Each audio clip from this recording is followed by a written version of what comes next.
Hello friends, CSEB മിസ്സിൻ്റെ വീഡിയോയിലേക്ക് സ്വാഗതം.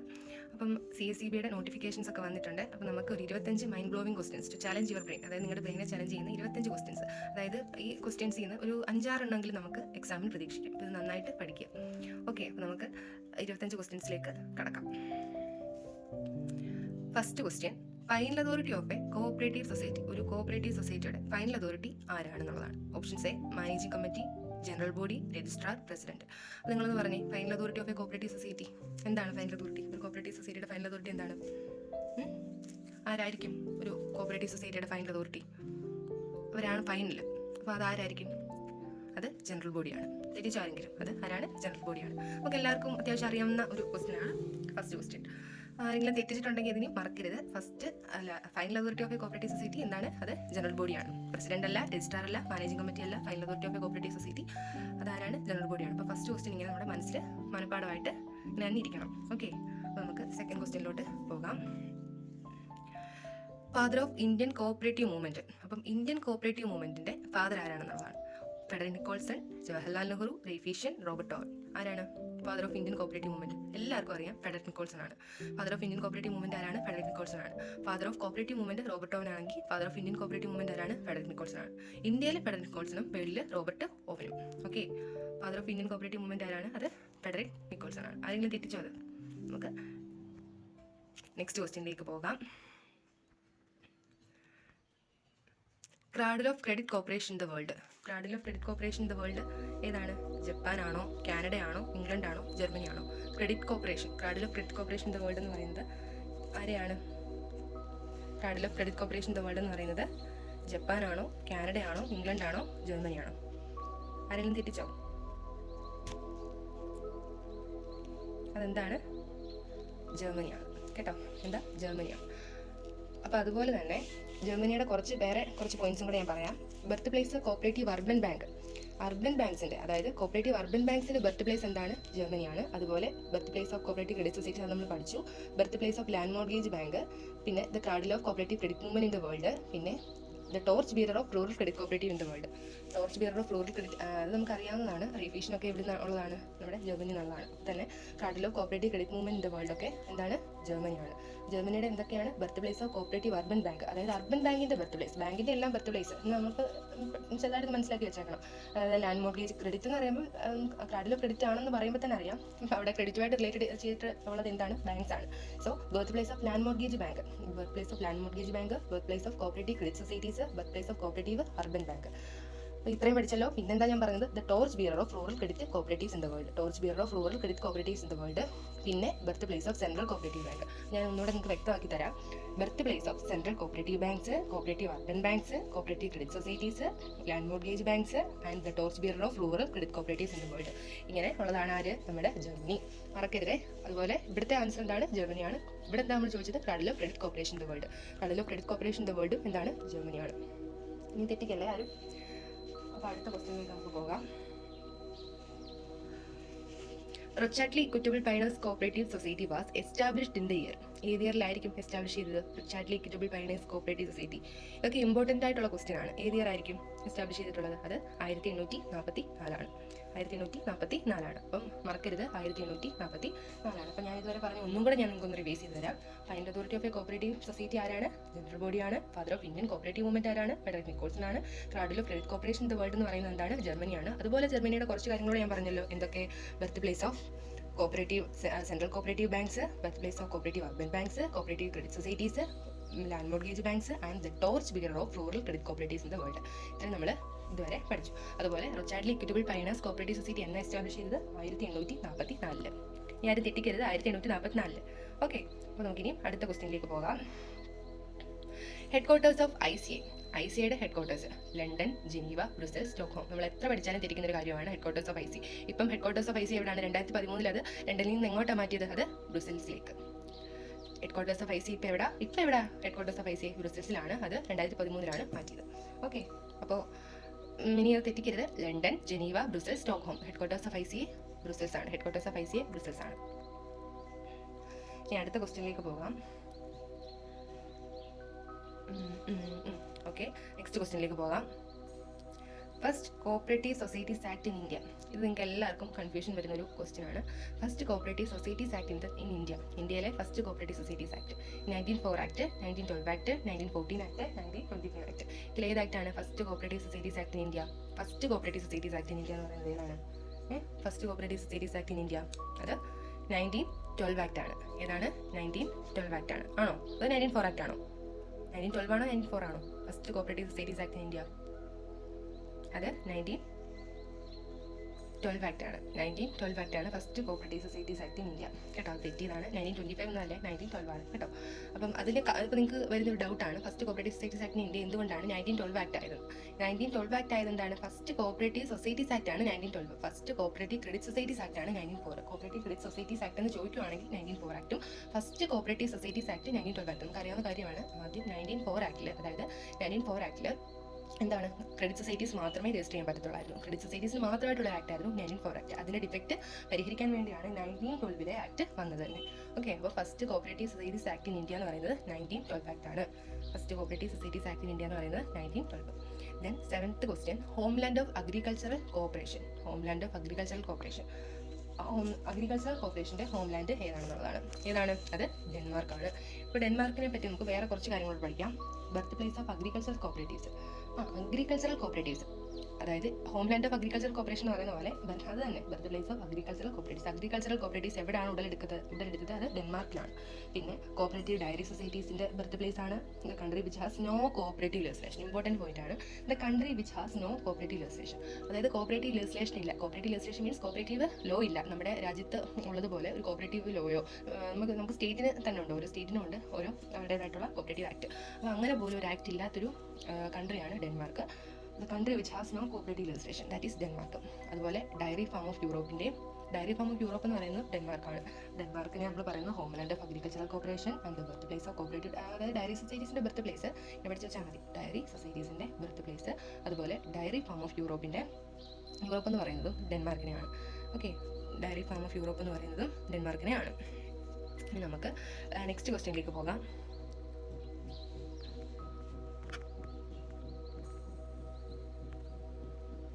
People Bank for Northern India was written by People Bank for Northern India.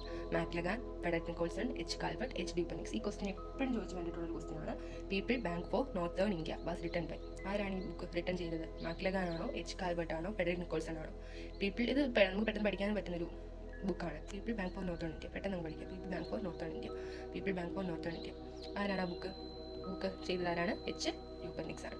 ആരാ? H ഡ്യൂപ്പനിക്സ്. അപ്പോൾ ആ ക്വസ്റ്റ്യൻ മറക്കരുത്. ഓക്കെ, അപ്പോൾ നമുക്കിനി നെക്സ്റ്റ് ക്വസ്റ്റ്യനിലേക്ക് പോകാം. Collective farms in Russia known as. Collective farms in Russia ആണ്. Collective farms in Russia known as. Collective farms in Russia known as എന്താണ്? സോക്കോസി, സെൻട്രോസോയിസ്, ആർട്ട്, കോൾക്കോസ്. എന്താണ് collective farms in Russia is known as? കോൾക്കോസ്.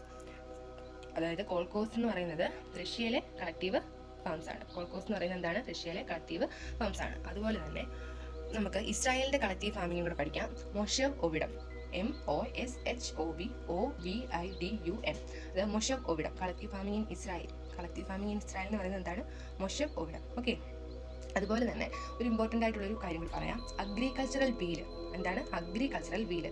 അത് അത് US ഒരു cooperative ഓർഗനൈസേഷനാണ് ഈ agricultural wheel. അതും നമ്മളൊന്ന് മനസ്സിലാക്കി വെക്കണം. ഞാനിപ്പോൾ എന്തൊക്കെയാണ് അഡീഷണൽ പറഞ്ഞത്? മൊഷേവ് ഒവിഡം, ഞാൻ എന്താ പറയുന്നത്? മൊഷേവ് ഒവിഡം, MOSHOVOVIDUM. മൊഷേവ് ഒവിഡം എന്ന് പറയുന്നത് കളക്റ്റീവ് ഫാമിംഗ് ഇൻ ഇസ്രായേൽ. നമ്മുടെ കളക്റ്റീവ് ഫാമിംഗ് ഇൻ ഇസ്രായേലിൻ്റെ കളക്റ്റീവ് ഫാമിംഗ് പറയുന്ന പേരാണ് മൊഷേവ് ഒവിഡം. അതുപോലെ തന്നെ agricultural wheel cooperative organisation in USA ഒരു കോപ്പറേറ്റീവ് ഓർഗനൈസേഷനാണ് അഗ്രികൾച്ചറൽ വീല്. അതുപോലെ ഡെൻമാർക്കിൽ നമ്മളൊരു കാര്യം കൂടെ പറയാൻ മറന്നുപോയി. ലർബ്രാൻഡ്, LURBRAND, അതായത് ലർബ്രാൻഡ് എന്ന് പറയുന്ന ബ്രാൻഡ് ഇവിടുത്തെ ബ്രാൻഡാണ്, ഡെൻമാർക്കിലെ ബ്രാൻഡാണ്. അതും കൂടെ ഇമ്പോർട്ടൻ്റ് ആയിട്ടുള്ളൊരു കാര്യമാണ്. അതും പഠിച്ച് വെച്ചേക്കണം. പിന്നെ ബീസ്, അതായത് first cooperative established in USA.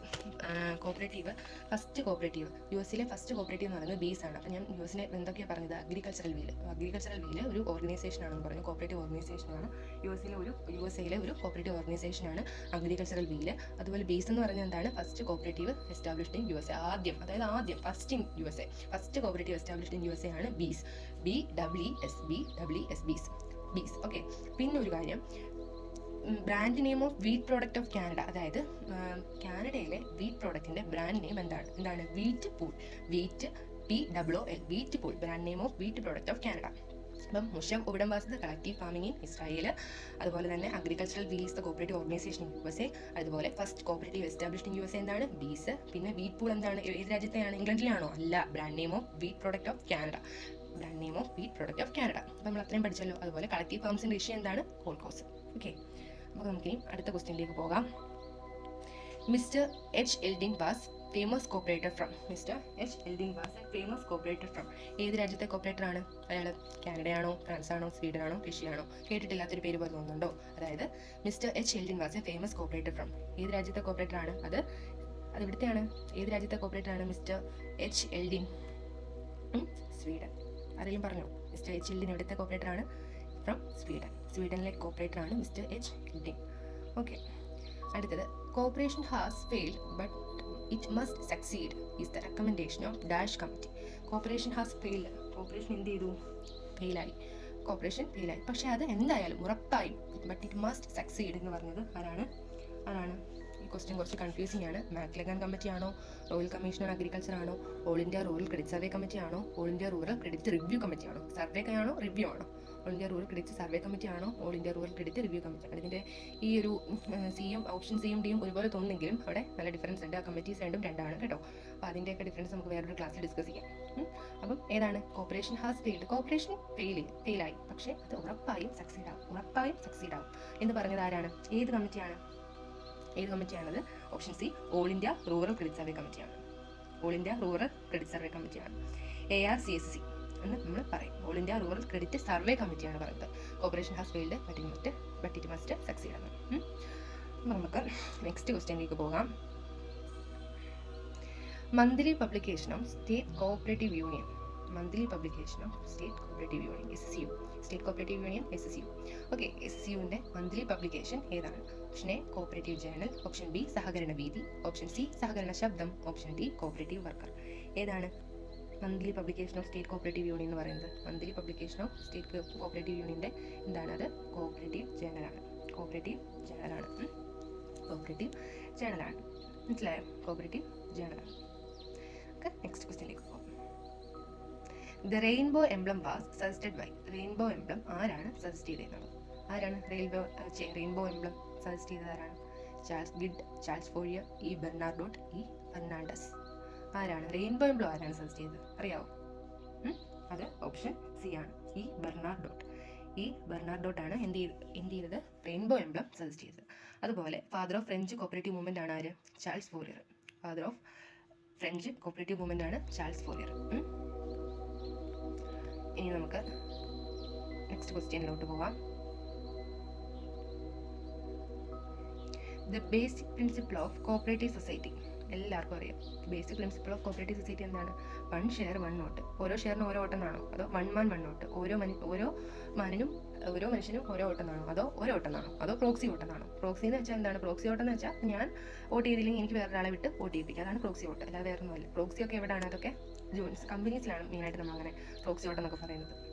The basic principle of cooperative society ഏതാണ്? അത് 1 മാൻ 1 വോട്ടാണ്. എല്ലാവർക്കും അറിയാം. Basic principle of cooperative society 1 മാൻ 1 വോട്ടാണ്. Self help through mutual help, അതൊക്കെ എന്തുമായിട്ട് റിലേറ്റ് ചെയ്തിട്ടുള്ളത്? ഇതാണ് കോപ്പറേറ്റീവ് സൊസൈറ്റീസ് ആയിട്ട് റിലേറ്റ് ചെയ്തിട്ടുള്ളതാണ്. അപ്പോൾ first cooperative minister in Kerala ആരാണ്? പ്രൊഫസർ ജോസഫ് മുണ്ടശ്ശേരിയാണ്. അപ്പം നമുക്ക് ഓപ്ഷൻസിലേക്കും കൂടെ ഒന്ന് പോവാം. EMS first chief minister of Kerala. EMS Namboodiripad നമുക്കറിയാം, first chief minister of Kerala ആണ്. അതുപോലെ PR കുറുപ്പ് എന്ന് പറയുമ്പം KCS act, Kerala cooperative societies act 1969 വന്നപ്പോഴുള്ള കോപ്പറേറ്റീവ് മിനിസ്റ്റർ ആണ് ആര്? PR കുറുപ്പ്. അത് മനസ്സിലായല്ലോ. First cooperative minister in Kerala professor Joseph Mundassery. അപ്പോൾ ഈ PR കുറുപ്പ് ആര്? 1969 KCS ആക്ട് വന്നപ്പോൾ ഉള്ള കോപ്പറേറ്റീവ് മിനിസ്റ്റർ ആണ്. ഓക്കെ, അടുത്തത് 16ാമത്തെ question. The dash of a meeting are a written record of the proceedings of the meeting. Agenda, minutes, quorum, proxy. Minute അല്ല കേട്ടോ, മിനിറ്റ്സ് ആണേ. അപ്പം നമുക്കറിയാം the dash of a meetings are a written record of the proceedings of the meeting. അപ്പോൾ ഒരു written റെക്കോർഡാണ്. നമ്മളൊരു മീറ്റിങ്ങിൽ ചെന്നിരിക്കുമ്പം അതിനകത്ത് നമ്മൾ എല്ലാം നമുക്ക് എഴുതാൻ പറ്റില്ല, പക്ഷേ ഇമ്പോർട്ടൻ്റ് ആയിട്ടുള്ള പോയിന്റ്സ് നമ്മൾ കുറിച്ച് വെക്കും. അങ്ങനെ കുറിച്ച് വെക്കുന്നതിന് പറയുന്ന പേരാണ് എന്ത്? മിനിറ്റ്സ്. ഓക്കെ, ഓപ്ഷൻ ബി ആണ് ആൻസർ. മറക്കരുത്, ഓപ്ഷൻ ബി ആണ് ആൻസർ. അപ്പോൾ നമുക്ക് നെക്സ്റ്റ് ക്വസ്റ്റ്യനിലോട്ട് പോവാം. The RRBs Act was passed in the year. RRBs act എന്ന് വെച്ചാൽ regional rural banks act. Regional rural bank, അതായത് കേരള ഗ്രാമീൺ ബാങ്ക് എന്നൊക്കെ നമ്മൾ പറയത്തില്ലേ, അതുപോലെ കേരള ഗ്രാമീൺ ബാങ്ക് വന്ന ആക്ട്, ആ ആക്ട് അല്ല ചോദിച്ചത്, RRBs act, regional rural bank act. അതെന്നാണ് പാസ് ചെയ്തതെന്നുള്ളത്. 1974, 1975, 1976, 1978 എന്നാ പാസ് ചെയ്തത്? RRBs act, regional rural bank act എന്നാ പാസ് ചെയ്തത്? 1976, 1976. ഇത് നിങ്ങൾ പച്ചവെള്ളം പോലെ പഠിച്ച് വെച്ചേക്കണം കേട്ടോ. ഇത് റിപ്പീറ്റ് ആക്കി ഒന്നുകൂടെ കണ്ട് പഠിച്ച് വെച്ചേക്കണം. 1976 ആണ് ഇതിൻ്റെ ആൻസർ. അപ്പോൾ നെക്സ്റ്റ് ക്വസ്റ്റിനോട്ട് പോവാം. Every cooperative society shall set apart dash percentage of the net profit towards the cooperative education. അപ്പോൾ കോപ്പറേറ്റീവ് എഡ്യൂക്കേഷനിലോട്ട് നമ്മൾ എത്ര പെർസെൻറ്റേജ് എന്ത് ചെയ്ത് വെക്കണം? നെറ്റ് പ്രോഫിറ്റ് മാറ്റി വെച്ചേക്കണം. എത്ര പെർസെൻറ്റേജ്? അതുപോലെ ഓരോ പെർസെൻറ്റേജ് ഉണ്ട്. കോപ്പറേറ്റീവ് എഡ്യൂക്കേഷന് മാത്രമല്ല, മിസ്സേലിയൻസ് ആയിട്ടുള്ള കാര്യങ്ങൾക്ക്, അങ്ങനെ നമ്മൾ ഓരോ കാര്യങ്ങൾക്കും കോപ്പറേറ്റീവ് എഡ്യൂക്കേഷന്, പ്രൊഫഷണൽ എഡ്യൂക്കേഷൻ, അങ്ങനെ ഓരോ കാര്യങ്ങൾക്ക് നമ്മൾ എന്ത് ചെയ്യും? പൈസ മാറ്റി വെക്കും. അങ്ങനെ ഒരു കോപ്പറേറ്റീവ് സൊസൈറ്റി എത്ര പെർസെൻറ്റേജ് ആണ് എന്തിന് കോപ്പറേറ്റീവ് എഡ്യൂക്കേഷന് മാറ്റി വെക്കേണ്ടതെന്ന്? 5 ആണോ, 7 ആണോ, 15 ആണോ, 25 ആണോ? 5 ആണ്. 5 ആണ്. അടുത്തത്, A minimum of dash members is required for the formation of an industrial cooperative society. ഒരു ഇൻഡസ്ട്രിയൽ കോപ്പറേറ്റീവ് സൊസൈറ്റി നമ്മൾ ഫോം ചെയ്യണമെങ്കിൽ എത്ര ആൾക്കാർ മിനിമം വേണം? മാക്സിമം അല്ല, മിനിമം. ഇതൊക്കെ ശ്രദ്ധിക്കണം. മിനിമം എത്ര എന്നാണ് ചിലപ്പോൾ ചോദിക്കും, മാക്സിമം എത്ര എന്നായിരിക്കും. മാക്സിമം എത്ര എന്നായിരിക്കും ചിലപ്പോൾ ചോദിക്കുന്നത്. അപ്പോൾ നമ്മൾ ക്വസ്റ്റ്യൻ കൃത്യമായിട്ട് വായിച്ചിട്ട് വേണം പറയാനായിട്ട്. അപ്പോൾ minimum number of members required for the formation of an industrial cooperative society 25 ആണോ, 20 ആണോ, 15 ആണോ, 10 ആണോ? എത്രയാണത്? അത് option A 10. Minimum of dash members required to form the an industrial cooperative society is 10. Minimum number of members. Okay, അപ്പോൾ നമുക്ക് next ക്വസ്റ്റ്യനിലോട്ട് പോവാം. The number of cooperative principles adopted by ICA in 1995. ICAയുടെ തന്നെ നമ്മൾ പല ഘട്ടങ്ങളായിട്ട് പഠിക്കാനുണ്ട് ICAയുടെ. ഓക്കെ, അപ്പോൾ ICAയുടെ formation തൊട്ട് ICAയുടെ പ്രിൻസിപ്പിൾസും അതുപോലെ മാറ്റിയാണ് നമുക്കറിയാം. DJ കാർവേയുടെ ഒക്കെ നമുക്ക് കാർവേ കമ്മിറ്റി ഒക്കെ അറിയാമല്ലോ. അപ്പോൾ the number of cooperative principles adopted by ICA. ICAയുടെ ഫുൾ ഫോം എന്താണ്? International cooperative alliance. അപ്പം നമുക്ക് തെറ്റിക്കാൻ കോർപ്പറേറ്റ് അലയൻസ് എന്നൊക്കെ വരാം. നമ്മൾ ശ്രദ്ധിക്കാൻ ചിലപ്പോൾ കയറി ക്ലിക്ക് ചെയ്ത് വേണം. Okay, the number of cooperative principles adopted by ICA in 1995. എത്ര പ്രിൻസിപ്പിൾസാണ് ICA അഡോപ്റ്റ് ചെയ്തത് 1995? എത്ര പ്രിൻസിപ്പിൾസാണ് ഉള്ളത്? അത് 7. Number of cooperative principles adopted by ICA in 1995 എത്രയാണ്? 7 ആണ്. അടുത്തത്, സ്റ്റേറ്റ് കോപ്പറേറ്റീവ് യൂണിയൻ അഥവാ SCU established in the year. State cooperative union അഥവാ SCU established in the year. ഏത് ഇയറിലാണ് സ്റ്റേറ്റ് കോപ്പറേറ്റീവ് യൂണിയൻ എസ്റ്റാബ്ലിഷ് ചെയ്തത്? നമ്മൾ നേരത്തെയും സ്റ്റേറ്റ് കോപ്പറേറ്റീവ് യൂണിയൻ്റെ ഒരു ക്വസ്റ്റ്യൻ പറഞ്ഞായിരുന്നു. ഓർക്കുന്നുണ്ടോ? ആരെങ്കിലും ഓർക്കുന്നുണ്ടോ? സ്റ്റേറ്റ് കോപ്പറേറ്റീവ് യൂണിയൻ്റെ വേറൊരു ക്വസ്റ്റ്യൻ നമ്മൾ പറഞ്ഞായിരുന്നു. എന്തുവാ? അവരുടെ ഒരു മന്ത്ലി പബ്ലിക്കേഷൻ. നമ്മൾ പഠിച്ചത് എന്താണ്? എങ്ങനെ പഠിച്ചത്? മന്ത്ലി പബ്ലിക്കേഷനാണ് പഠിച്ചത്. മന്ത്ലി പബ്ലിക്കേഷൻ ഓഫ് SC എന്താണ്? Cooperative journal. കോപ്പറേറ്റീവ് ജേണൽ ആരുടെ മന്ത്ലി പബ്ലിക്കേഷനായി? സ്റ്റേറ്റ് കോപ്പറേറ്റീവ് യൂണിയൻ്റെ പബ്ലിക്കേഷൻ. അപ്പോൾ അവരെന്നാണ് എസ്റ്റാബ്ലിഷ്ഡ് ആയത്? 1917 1969 1973 എന്നാണ് സ്റ്റേറ്റ് കോപ്പറേറ്റീവ് യൂണിയൻ എസ്റ്റാബ്ലിഷ് ചെയ്തത്? ഇത് എന്നാ? 1969 75 എന്നാ? 1970 1970 എസ്റ്റാബ്ലിഷ് ചെയ്തത്. 1970. അപ്പോൾ ഇത് പഠിക്കാൻ വേണ്ടിയിട്ട്, ഇത് ഓർക്കാൻ വേണ്ടി ഒരു കാര്യം പറയാം. 9 7 എത്ര? 9 7 16. 16 1 17. അപ്പോൾ ഇടയ്ക്ക് ഒരു 17 കിടക്കുന്നുണ്ടോ? അതായത് 9 മാറ്റുമ്പോൾ 17. ഞാൻ അങ്ങനെ പറഞ്ഞതാണ്. നിങ്ങൾക്ക് വേറെ ഏതെങ്കിലും രീതിയിൽ ഓർത്ത് വെക്കാം. SC എസ്റ്റാബ്ലിഷ് ചെയ്ത് ഞാൻ എന്തോ പറഞ്ഞു? 9 7 16. 16 1 17. 9 മാറുമ്പോൾ 17. ഓക്കെ, ക്വസ്റ്റ്യൻ അങ്ങനെ കഴിയുകയാണ്. Next, in banking terminology NPA means നമ്മൾ കുറേ കേട്ടിട്ടുണ്ട്. NPA എന്ന് വെച്ചാൽ എന്താണ്? നെറ്റ് പ്രസന്റ് അസറ്റ് ആണോ, നെറ്റ് പ്രോഫിറ്റ് ഓൺ അസറ്റ് ആണോ, നെറ്റ് പ്രോഫിറ്റ് അനാലിസിസ് ആണോ, നോൺ പെർഫോമിംഗ് അസറ്റ് ആണോ? NPA അവരെപ്പോഴും നമ്മൾ ബാങ്കിങ് ടെർമിനോളജിയിൽ കേൾക്കുന്നതാണ്. നോൺ പെർഫോമിംഗ് അസറ്റ് ആണോ, net profit. Non performing asset എന്ന് വെച്ചാൽ എന്തോ? അതിൻ്റെ അർത്ഥം എന്തുവാ? ഇപ്പോൾ പെർഫോം ചെയ്യാത്ത അസറ്റ്. നമ്മളിപ്പോൾ ആർക്കെങ്കിലും ലോൺ വല്ലതും കൊടുത്തു, ആർക്കെങ്കിലും അല്ല, നമ്മൾ ആവശ്യക്കാർക്ക് ലോൺ കൊടുക്കും. അപ്പോൾ ആവശ്യക്കാർക്ക് ലോൺ കൊടുത്തിട്ട് അവരെന്ത് ചെയ്യും? തിരിച്ചടയ്ക്കുമോ? കറക്റ്റ് സമയത്ത് അടയ്ക്കുമോ? കറക്റ്റ് സമയത്ത് അടയ്ക്കാതിരിക്കുമോ? പലിശ കൂടുമോ? ലാസ്റ്റ് നമുക്ക് കിട്ടത്തില്ല എന്നൊരു സിറ്റുവേഷൻ വരും. അപ്പോൾ അതാണ് നോൺ പെർഫോമിംഗ് അസറ്റ്. അപ്പോൾ ഇവിടെ ഇൻ ബാങ്കിങ് ടെർമിനോളജി NPA എന്ന് വെച്ചാൽ എന്താണ്? NPA എന്ന് വെച്ചാൽ option D non performing asset ആണ്. Option D non performing asset ആണ്. നമുക്ക് നെക്സ്റ്റ് ക്വസ്റ്റ്യനിലോട്ട് പോവാം. Lamps stands four. ലാബ്സ് എന്ന് വെച്ചാൽ എന്താണ്? Long time Adivasi multipurpose society ആണോ, large size Adivasi multipurpose society ആണോ, long time agro marketing and processing society ആണോ, large size Adivasi marketing and processing society ആണോ? തെറ്റിക്കരുത്. ലാംസ് സ്റ്റാൻഡ്സ് ഫോർ ഓപ്ഷൻ ഏതാണ്?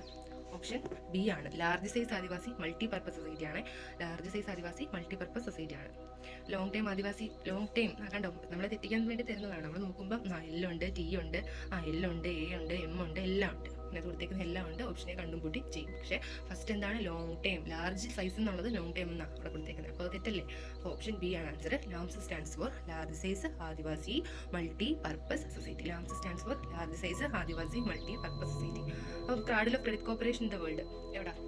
ഞാൻ നേരത്തെ ചോദിച്ച ക്വസ്റ്റിനാണ്. Cradle of credit corporation in the world എവിടായിരുന്നു? ജർമ്മനി ആയിരുന്നു. പറഞ്ഞായിരിക്കും ജർമ്മനി ആയിരുന്നു.